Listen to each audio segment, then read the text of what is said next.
nagpapasalamat ako sa inyong lahat sa boto ninyo. Pangalawa, personal pa rin ang aking pagpapasalamat. Marami sa inyo ang nakakita ng ating mga balita. Nakikita ninyo ang mga challenges na kinakaharap ng opisina ng pangalawang Pangulo. Pero nandyan pa rin ang inyong tiwala at suporta at nagpapasalamat kami sa patuloy ninyo na suporta sa aming opisina. And we commit to continue to give efficient, accessible, and responsive public service mula sa tanggapan ng pangalawang Pangulo kahit anuman ang challenge or challenges na dumating sa amin. At ang sunod na pagpapasalamat ko ay mula sa aming pamilya, ang pamilya Duterte. Napakalaki ng utang na loob namin sa inyong lahat, mga kababayan namin, sa pagkakataon at pagtitiwala na ibinibigay ninyo sa amin na makapaglingkod sa ating pamahalaan. At napakalaki ang tulong ng pagpapakita ng suporta ng OFW community sa ginagawa namin na trabaho. Maraming salamat sa inyong lahat. Alam nyo, lagi kong sinasabi yan kapag OFWs ang kausap ko o mga sundalo ang mga kausap ko na yan ang dalawa sa klase ng desisyon sa buhay na hindi ko kayang gawin dahil hindi ko kayang malayo sa aking mga anak, sa aking pamilya. Pero kayo, ginawa ninyo ang mahirap na desisyon na pumunta sa ibang bansa para magtrabaho.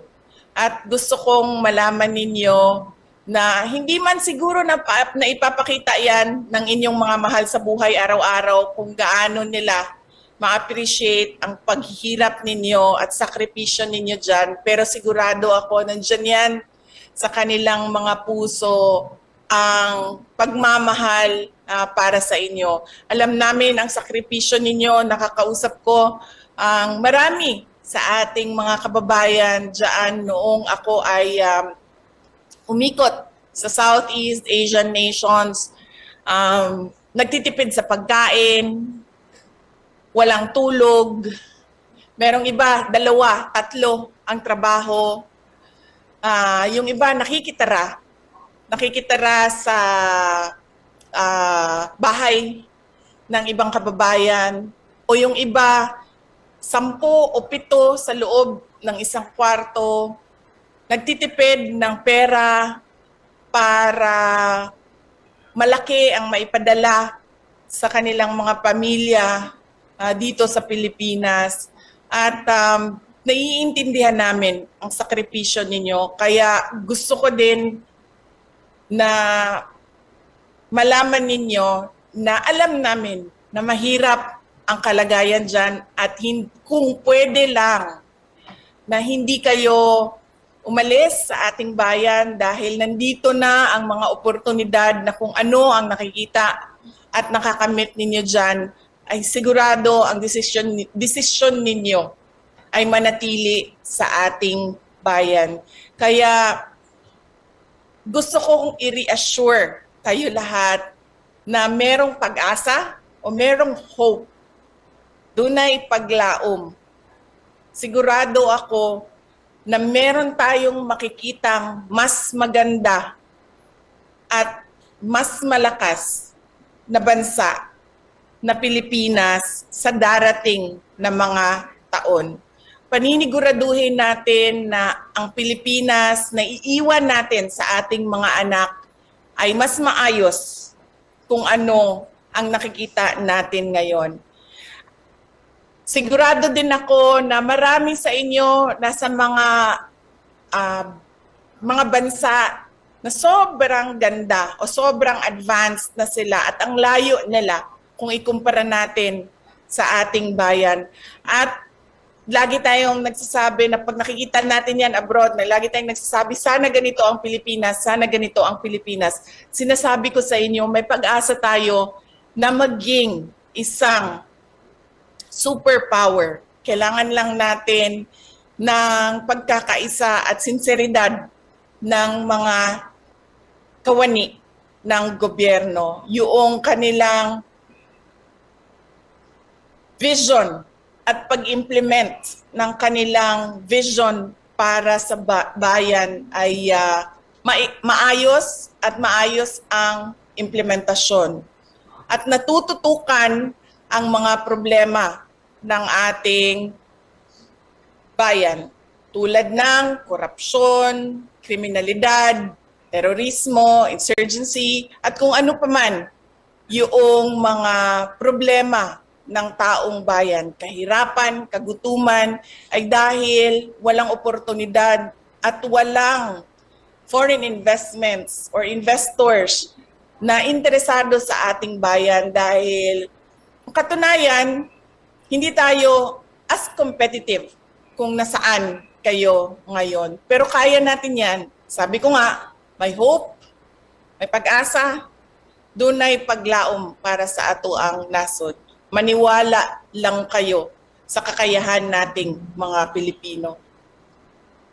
And of course, dahil Pasko ngayon, sa lahat ng mga programa na naaatenan ko, lagi kong sinasabi, ang Pasko ay para sa pagpapatawad, para sa pagbibigay at pagmamahal. Forgiving, giving, and loving. Iba-iba ang ugali ng tao. Meron sa atin mabilis magpatawad, meron sa atin matagal magpatawad, meron sa atin hindi na nagpapatawad. Pero dahil Pasko ngayon, pwede nating pag-isipan, let's reflect on forgiving others who have hurt us, who have made us feel bad about ourselves, at may nasabing masakit, may nagawang masakit sa atin, na pag-isipan nating magpatawad ngayong Pasko. Lagi kong sinasabi, it's not about you, it is about them. Ang sunod ay giving and loving. Hindi mahalaga na mamahalin ang regalo natin. Hindi kailangan ang bagong iPhone, hindi kailangan ang bagong iPad, hindi kailangan ang bagong Apple Watch, hindi kailangan ang bagong Bluetooth na headphones. Ang mahalaga ay masaya ang ating mga mahal sa buhay dahil sa pagpapakita natin ng pagmamahal sa kanila. Dahil mahirap naman na kung may iPhone nga tayo, pero masakit naman ang loob natin sa nagbigay dahil merong hindi pagkasunduan o merong nasabi na hindi maganda. Kaya ang mas importante ay masaya ang tao dahil minahal natin sila at alam nila yon. And of course, darating na ang year 2025. Isa lang ang dasal ko sa lahat ng mga Pilipino, hindi lang sa mga OFWs. Dasal ko na lahat merong good health. Dahil isa yan sa bagay na hindi kaya bilhin ng pera. I wish you all good health for the